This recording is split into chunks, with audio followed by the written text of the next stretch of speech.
Hello everyone, welcome to no more GK. पिछले class में हमने पढ़े थे बैंकिंग के बारे में जाने थे। और आज के सेशन पे हम पढ़ने जा रहे हैं मनी सप्लाई के बारे में। चलो शुरू कर दे। नमस्कार। आज के इस नए विश्लेषण में आपका बहुत बहुत स्वागत है। आज हम एक बेहद ही दिलचस्प सफर पर निकलने वाले हैं। और पता है ये सफर कहां से शुरू होता है? हमारी जेब में पड़े उन कुछ सिक्कों नोटों से। और फिर ये हमें ले जाएगा राष्ट्रीय स्तर के उन जटिल मैक्रो इकोनॉमिक सिस्टम्स तक जो असल में पूरी दुनिया की अर्थव्यवस्था को चलाते हैं। देखिए, अर्थशास्त्र कोई बोरिंग या नीरस विषय बिल्कुल नहीं है।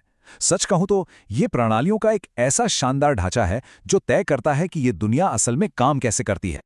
लेकिन आगे बढ़ने से पहले जरा सोचिए, वास्तव में पैसा है क्या? क्या ये सिर्फ वो नोट और सिक्के हैं जो हमारे बटुए में रखे हैं, या इसके पीछे कोई बहुत बड़ी कहानी छिपी है? ये सवाल सुनने में जितना आसान लगता है ना, इसका जवाब उतना ही गहरा और हैरान करने वाला है। मुद्रा सिर्फ वो चीज नहीं है जिसे आप छू सकें, बल्कि ये विश्वास और संरचना का एक बहुत बहुत विशाल नेटवर्क है।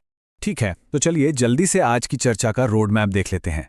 सबसे पहले हम समझेंगे कि पैसा असल में क्या है। फिर हम बैंक जमा को डिकोड करेंगे। उसके बाद मुद्रा आपूर्ति यानी मनी सप्लाई को मापना सीखेंगे। और आखिर में बात करेंगे अर्थशास्त्र के निर्माताओं की। तो भाग 1, पैसा असल में क्या है।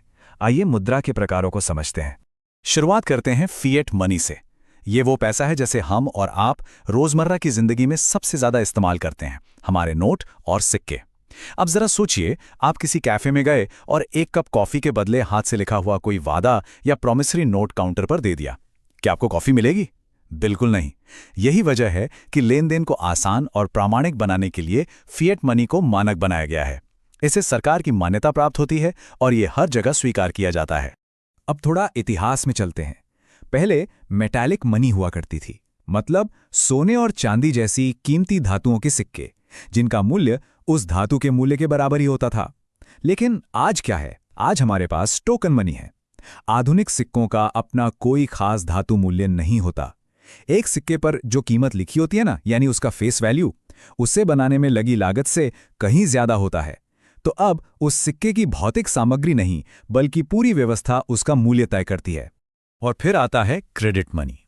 ये फिएट मनी से एकदम अलग है। क्यों?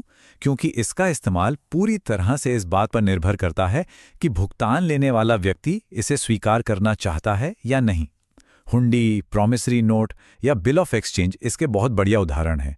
ये पूरी की पूरी प्रणाली सिर्फ दो पक्षों के बीच आपसी विश्वास और साख पर काम करती है। चलिए अब आगे बढ़ते हैं भाग 2 की तरफ, बैंक डिपॉजिट्स को समझना। पैसा कहाँ और कैसे रखा जाता है, आइए देखते हैं। हम सब ने कभी ना कभी सेविंग्स बैंक डिपॉजिट यानी बचत खाते का इस्तेमाल तो किया ही है ना?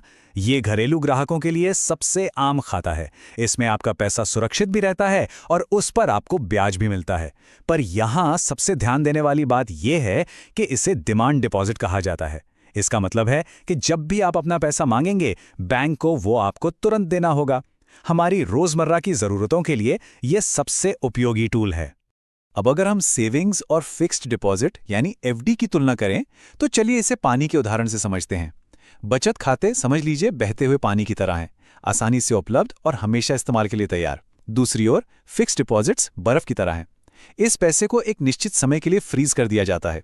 चूंकि बैंक इस पैसे को लंबे समय तक अपने पास रखता है, इसलिए इस पर वो आपको ज्यादा ब्याज देता है।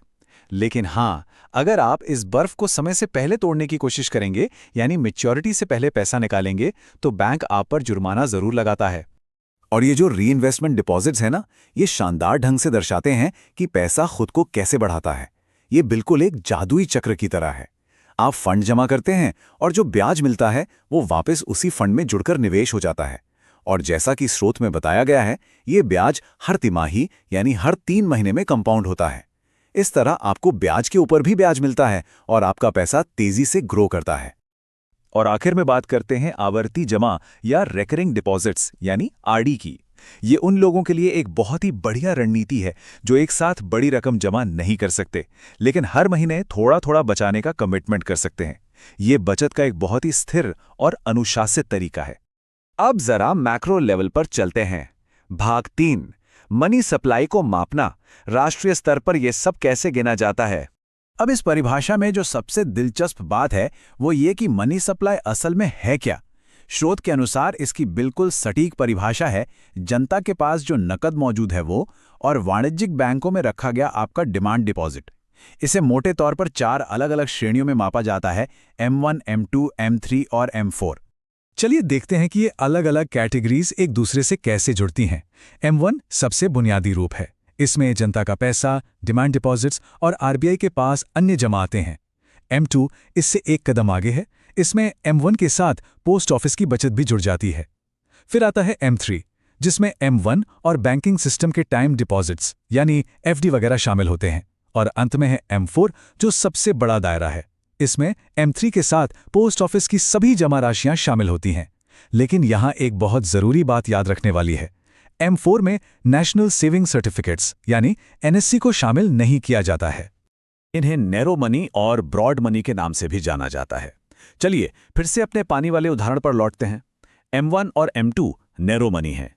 इनकी तरलता या लिक्विडिटी सबसे ज्यादा होती है। ये तेजी से बहती नदी के पानी की तरह हैं, जिन्हें आप तुरंत नकदी में बदल सकते हैं। इसके बिल्कुल उलट M3 और M4 ब्रॉड मनी है। M4 में पैसे के लगभग सभी रूप आ जाते हैं, लेकिन ये एक विशाल धीमी गति से खिसकने वाले ग्लेशियर की तरह हैं।